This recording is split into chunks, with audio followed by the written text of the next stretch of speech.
Look,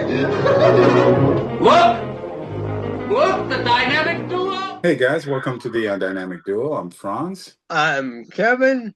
Welcome back once again, ladies and gentlemen, to the only place on earth you need to be, the dynamic duo, the Batcave, and a temporary Avengers Tower. Let the adventure begin. I love it. I love it. Kevin, my friend, unfortunately, I have some, uh, I don't want to say bad news, but listen, you know, we do this show and we talk about comic books and superheroes and other silly stuff. But we do so in a world where a lot of very serious things are happening.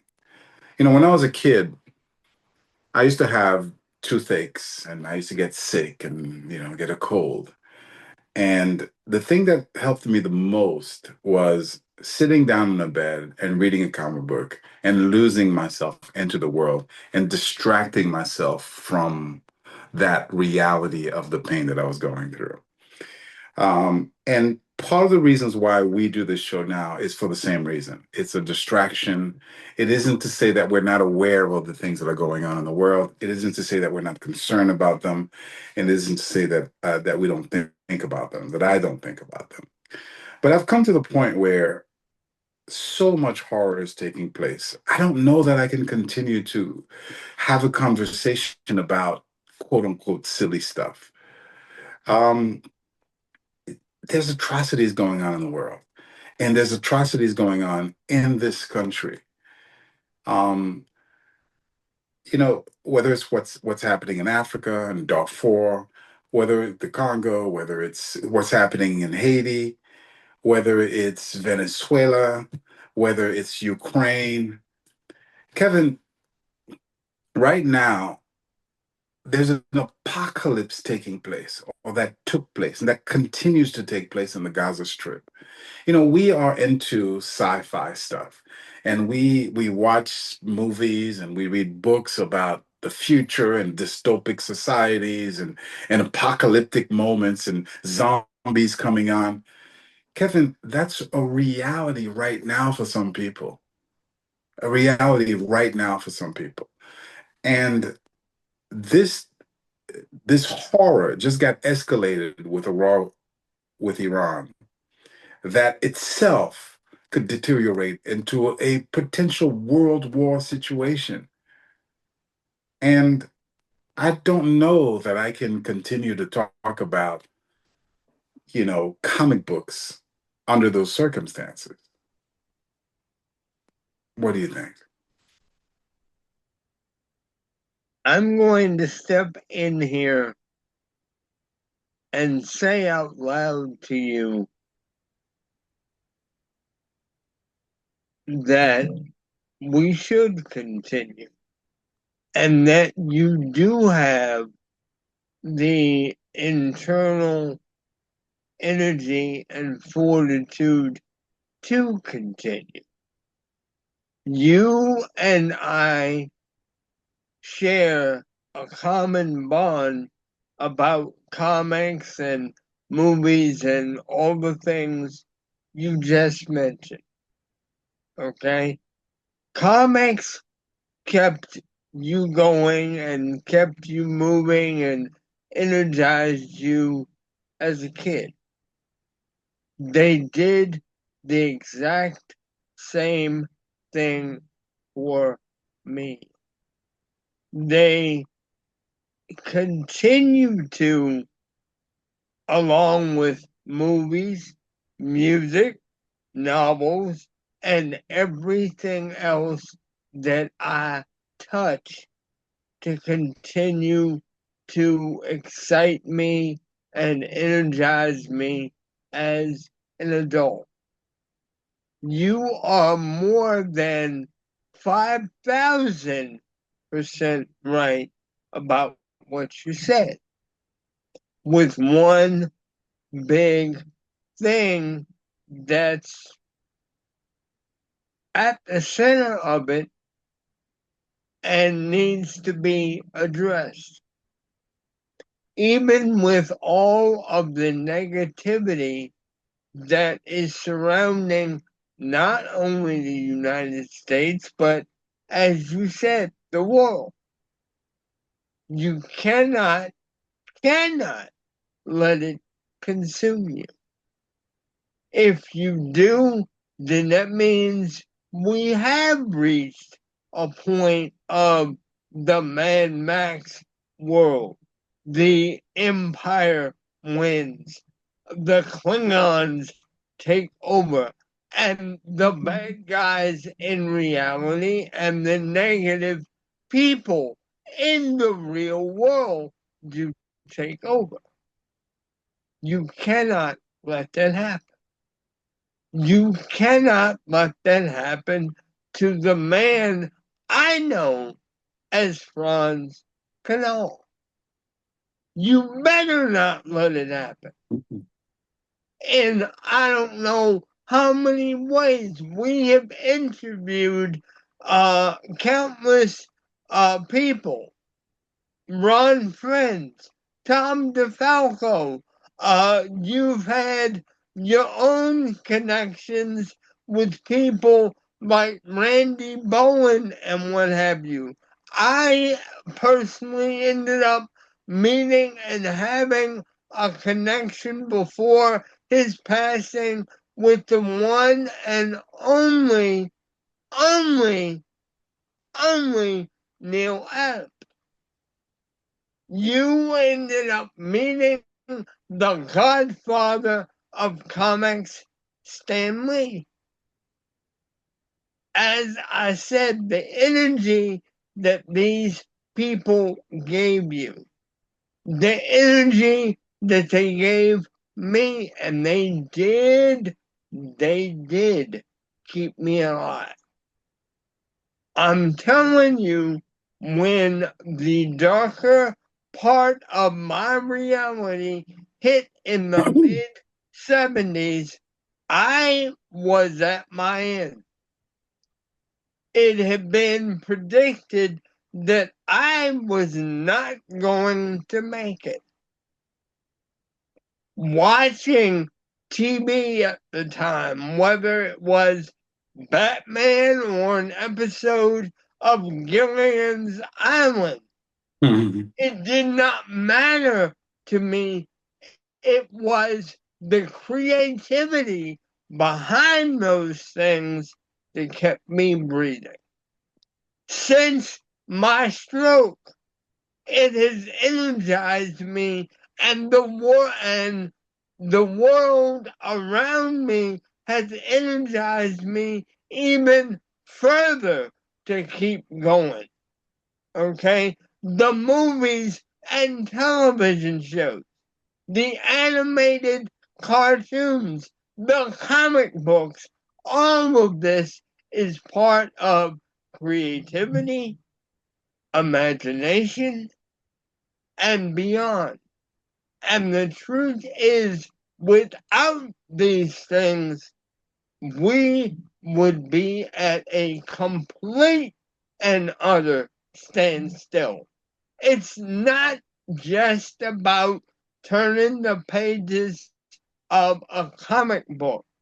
It's about moving forward and seeing more of the positivity, even with negative ends around us.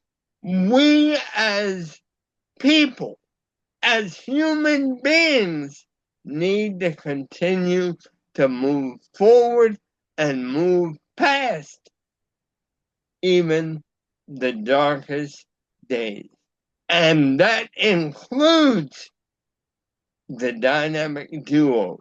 If you want proof, we have over 800 people that are following us and listening to us as much as they want. We must be doing something right, partner. So at this point, the only thing that I can say to you is put on that Iron Man armor, allow me to strap on my utility belt. I will jump in the Batmobile. You get in the Fantastic Car, and damn it, we move forward. Thank you. Thank you for that. And let me tell you why what you just said is doubly meaningful. It's because I believe you. And the reason I believe you is because you live by that example. You really have. Um, I've said many times that you're a hero to me. And that's very, very true. And as we've talked about, and maybe someone watching the show for the first time may not be aware of that, but you've gone through a lot of things in your life, a lot of very serious things. And for whatever reason, you continue to be tested. And the past couple of years have been extremely, extremely tough on you. You have faced literally life and death situation. And somehow, some way, you continue to push on. Somehow, some way, we continue to laugh about Spider-Man, and we continue to complain about Doomsday. And I remember something that moved me so much. You had gone to the hospital after your stroke, and you were laying in bed, and I was talking to you, and you said, "Franz, Kevin is still here. I'm still here. They won't take Kevin away from me." And I was like, wow.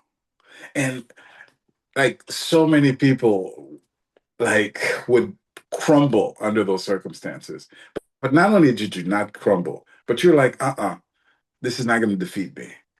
When the world was coming down on you, it was you were like, no, it's not going to defeat me, and I'm going to continue to be Kevin. And what you meant by that is I'm going to continue to laugh. I'm going to continue to love Star Wars. I'm going to continue to find joy in life, and I'm going to continue under those circumstances. So if you can do it for your individual self, then I absolutely understand what you mean that we have an obligation to continue to do it with the world.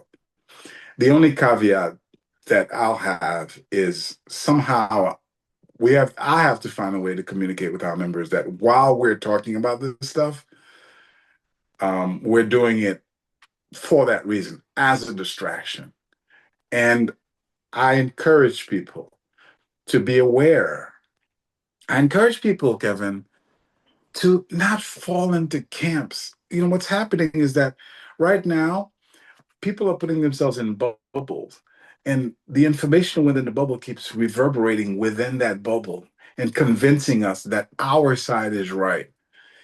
And all I ask is that we step out of that and look at alternatives and think things through and see the truth for itself. If our president, if our country, if bad things are happening, open your eyes to those realities and ask yourself a very simple question. How would I feel if it was happening to me? That's that's the golden rule. That's it.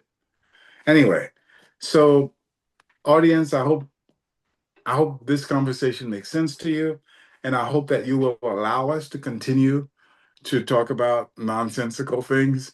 And I hope that you will make an effort to be aware of what's going on in the world and to care and to do your part.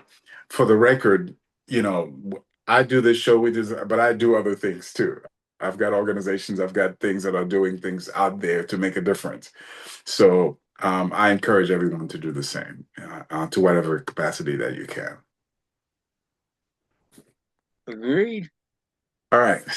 All right. Let's smile. Let's talk. What do you want to talk about? There's a lot of stuff going on. And we've been terrible because we haven't been, our show is very intermittent. And I hope that our members stay with us. Kevin, there's updates on Avengers Doomsday. Literally every day, there's another rumor, there's another plot twist, there's another reveal, there's another this and that going on. And I find that fascinating because, like, people are hungry for it. And second of all, like, the speculation is wild. And sometimes it drives me absolutely crazy because the things that we as an audience are accepting in terms of concepts is just like crazy nonsensical to me. Forgive me, I'm going to go on a little bit of a rant. When the and this is old, but when the Masters of the Universe trailer came out, and people were literally hating on it. I'm like, what's happening in this world? What is it that we're looking for as an audience? And I wanted to quit then for that reason, because I realized that in many ways, our show, The Dynamic Duo, falls under that trap of kind of complaining and critiquing and always looking at the negative side. And that's not what I want to do. That I critique, I give my honest opinion, but the purpose isn't to create a negative environment. You know what I mean? And so uh, the fans are driving me crazy. But then the producers of the stuff is also driving me crazy because I don't understand some of their choices. But so here's where I stand. Here's where I stand. I am going to change my approach. Kevin, I am going to be Mr. Positive from now on. And I'm going to look for the good instead of focusing on the bad. It's a choice. That's a choice that each of us make as individually in our lives. You have to choose how you're going to interpret the information in front of you. Are you going to do it optimistically and positively, or are you going to do it on a negative basis? I'm going to try to view it on a more positive level. In order for me to do that, I have to step back. My position has always been, Kevin, I'm a fan of a particular genre and of a particular material, characters, storylines, and so on and so forth. I believe in the thing that I'm a fan of. I think comic books are great. I think that they're extremely entertaining, and they're entertaining, and they're good enough for anybody. And I've always believed, and I've always seen the result that the closer you stick to the source material, the more success you have, both financially and in terms of reception. And so that's been my thing. So I critique on two levels. Level number one is quality of the material. How good is it? Are you a good director? Are you a good actor? Is a story coherent and good and interesting and entertaining? That's one way to judge, to critique something. The other aspect is how faithful to the source material it is. Is it? And I've expressed anger and disappointment when they deviate from the source material. And as a result, I've been kind of negative mostly on a lot of the stuff that's coming out. You know what? I'm stepping back. It's not about me. It's not about me. And I am now going to judge these movies. And I see in your face you may disagree, but I'm going to judge these movies on the basis of whether they are good or bad, and not whether they fit my particular desires of how they should be done. I give up. I still feel very strongly that it's a mistake that they don't do that. But listen, the truth is, I've hardly gotten the characters in the way that they should be done, in my opinion. So I give up.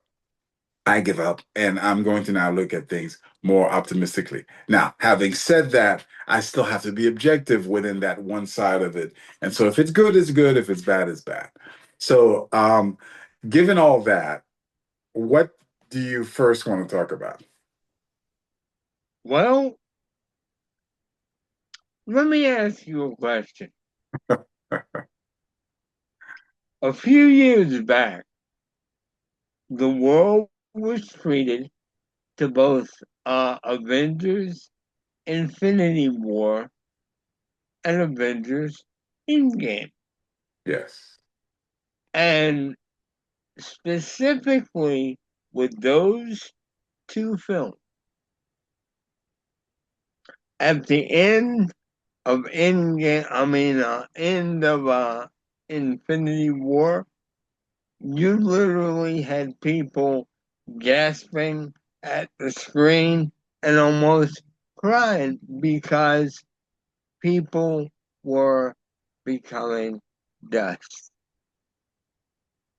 Soon after, we ended up getting Endgame, and you could hear the heroic cheers coming from every corner of every theater that was playing that movie when folks were coming through those portals. My concern, and this is not a matter of being negative, because I think you're beating up on yourself a little too hard. I truly do. Because although I agree with your opinion and your point of view about the fact that you want to approach these things from a different perspective, I think you need to be honest with yourself at the same time.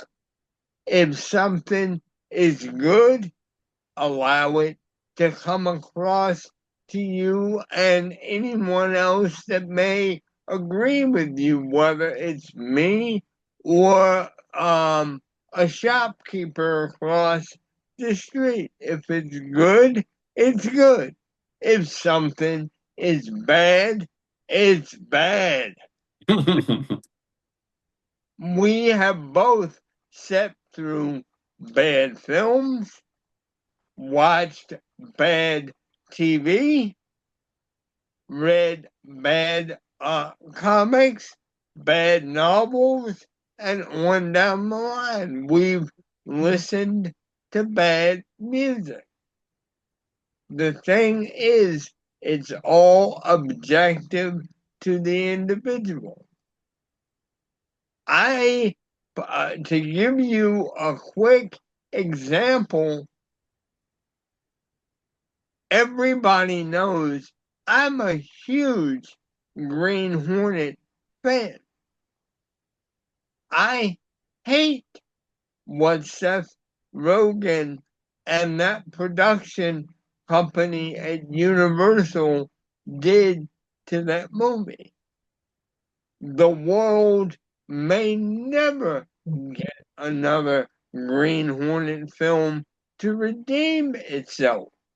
They keep saying from Hollywood that, yeah, one is coming. We haven't seen it yet. Okay, so what?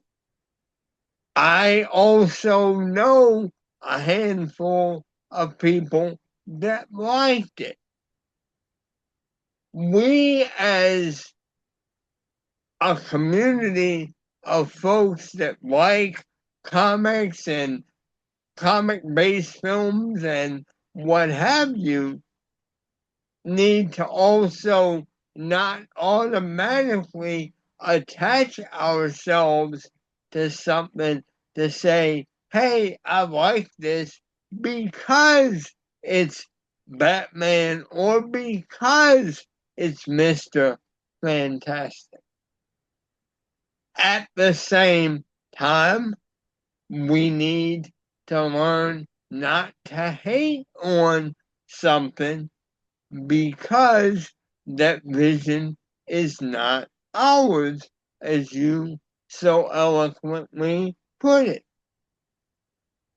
There is absolutely a gray area in all of this.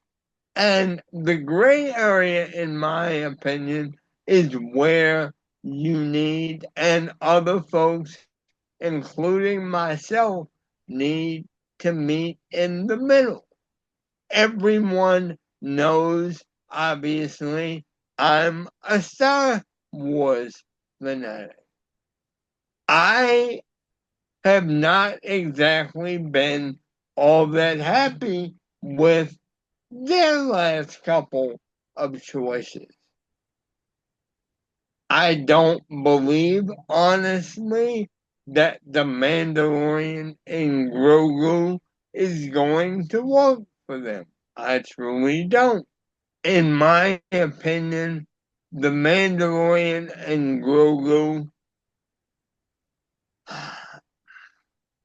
it needs to be, and it's way too late for it now, something stronger than what they are giving the audience. And Interesting. overall, I am, even with everything that we are hearing about Doomsday and even the beginning of Secret Wars, I am worried that the production company, to go back to my original point, and I'm sorry I got sidetracked, wants to return to the days when you had people shocked but enjoyed Infinity War and cheering and screaming to the top of their lungs from Endgame. And my worry is, although I'm hoping to the bottom of everything, that my assumption, and again, this is just me, that my assumption is incorrect, that story and creativity may have taken over, or I'm sorry, may have gotten lost in the idea of, oh, we have 105 characters in this one movie. It'll be fabulous. So you've said a lot. You've said a lot. I've said too much. No. You said a lot. I just have to try to remember to answer your points. Certainly, one of the issues I have, and I've said it many, many times, is that we as fans are all over the place, and so we are as much part of the problem as the producers.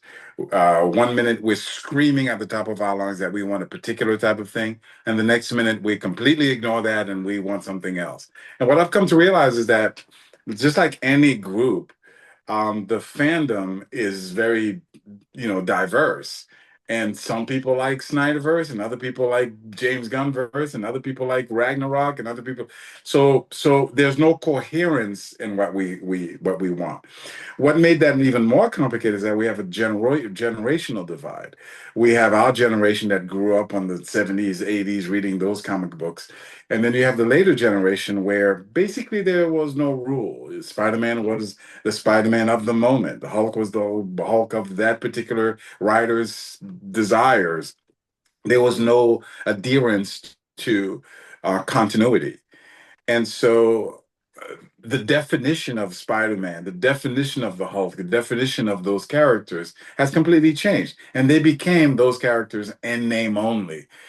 A fourth element that made things complicated is the fact that you have a political aspect to this. You've got people coming in here and saying, "Oh, they don't want quote unquote woke this," and they're looking for any sign of woke. And as soon as they find it, and by the way, if you look for anything, you're going to find it. Um, and as soon as they see any sign of whatever it is that they're looking for, and if it's negative, they're against it, and if it's positive, they're for it. And so it's a very confusing thing from the fans' point of view. I've always been consistent in the two aspects that I've analyzed movies: true to the source material and quality. As I said, if I'm going to step away from the true to the source material aspect, which I will reiterate, I, we never really got. Let's face it, the MCU in its heyday is not one. It's not even 50%. Listen, that's not the Hulk. It's just not. That's not Thor. That's not Spider-Man. Tom Holland, the Spider-Man, is not Spider-Man. And so on and so forth. There are some exceptions to the rule. I think Robert Downey Jr. did a fantastic job as Iron. But generally speaking, Black Panther was also very, very good. But generally speaking, it's not 100% faithful to the source material. In fact, in many ways, it's been a betrayal of the source material. Dude, I keep saying this. They humiliated the Hulk. They humiliated Thor. Like, it's almost as if they did it on purpose, as if they were like, look, how can we? I hate this character. How can we humiliate him most? That's what they did to Thor and Peter, making him the Big Lebowski. So since we've never gotten it, and yet I've been able to enjoy a lot of the movies, I'm just going to put that aside for us for now, and I'm going to look at the future on a different level. And in that sense, I'm much more optimistic than you are. I'm much more optimistic than you are. What I mean by that is that there's a tremendous amount of excitement that's being generated a year before the movie's released for Doomsday. The internet is abuzz with the latest releases and the latest sneaks and the latest plot twist and so on and so forth. And everybody's speculating as to what's going on and how it's going to be done. They're generating it. And the Russo brothers, listen, the Russo brothers have come through. They're tremendous directors who can deliver really, really good material.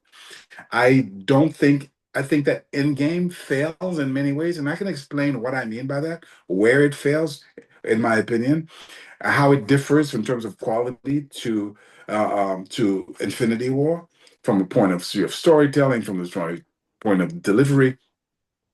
But generally speaking, the Russo brothers bring it. So the Russo brothers are now coming in and dealing with a doomsday. And they have demonstrated their ability to deal with multiple characters at the same time. They can do that. They've done it before, whether it's from Civil War, Infinity, and so on and so forth. And so what I'm hearing that's relatively consistent from that movie is that it feels like I'm going to get a quality movie. It feels like I'm going to get an exciting movie that's going to try to be more faithful to the genre. Like it looks like Marvel is going into the direction of let's make the costumes more authentic. Let's make the powers. Let's not run away from that as much as we were doing in the past. And it looks like they want to bring action and excitement.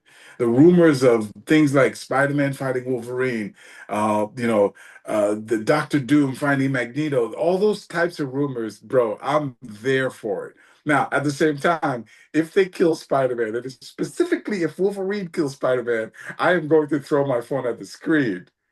But but that's the other side of it. From the objective side, I'm very, very positive. I'm also very, very excited about the upcoming Spider-Man movie. I think there's potential for it to be awesome, to be honest with you, because I think Spider-Man is going to be more mature, so that's going to be annoying to me personally. From the Mr. Stark, I don't know what I'm doing, Mr. Stark, Mr. Stark. I hate that aspect of the Tom Holland Spider-Man. So it looks like there's going to be less of that. They're bringing the costume in the most faithful way that it's ever been done. That includes the Sam Raimi version. You know what I hate, Kevin? Like for decades, the producers are sitting there and they're telling you, "Oh, we can't do a Wolverine costume. The yellow doesn't work on the big screen. It's too extravagant, and we can't do the Romita eyes because it doesn't make sense, and we have to change it. We have to make it make sense." And every single time they do the actual source material, it works 10 times better. Those Romita eyes look the best. That's the best Spider-Man face of all the Spider-Man that I've seen so far. So Spider-Man with the Hulk on the big screen. I'm very, very optimistic for the future, and I'm actually looking forward to it. I'm actually looking forward to I bow to your wisdom and hope you're right. I hope you're right. One of the issues that they had was the gravitas of the characters, and and people don't understand what was happening. Like it wasn't superhero fatigue that lessened the industry, and it certainly wasn't woke movement. It was many different factors at the same time, and one of the main factors was the fact that we were dealing with subpar characters that are not A-listers. And they were expecting C-list characters to have the same result as A-list characters. That just doesn't make sense. In no world does it make sense. So one of the concerns that I had with Doomsday and the future of Marvel is like, okay, what are they going to do with these characters? Because a Miss Marvel, Sam Wilson, Captain Marvel led team, as was demonstrated by Thunderbolts, it just doesn't carry the same weight as Captain America, Thor, and those guys. And it just doesn't. It never has. Not in the comic books, not in the cartoons, not in anything. And so I think the Russos recognize that, and they're like, "Look, we're gonna need our main characters back," and they're bringing back Thor, they're bringing back Captain America, they're bringing back, those gravitas type characters, and it all sounds good to me, Kevin. I hate to say it, but it all sounds good to me. It does. The only other thing I can say is, if you'll allow me, it's time to go green, according to HBO. And Oh,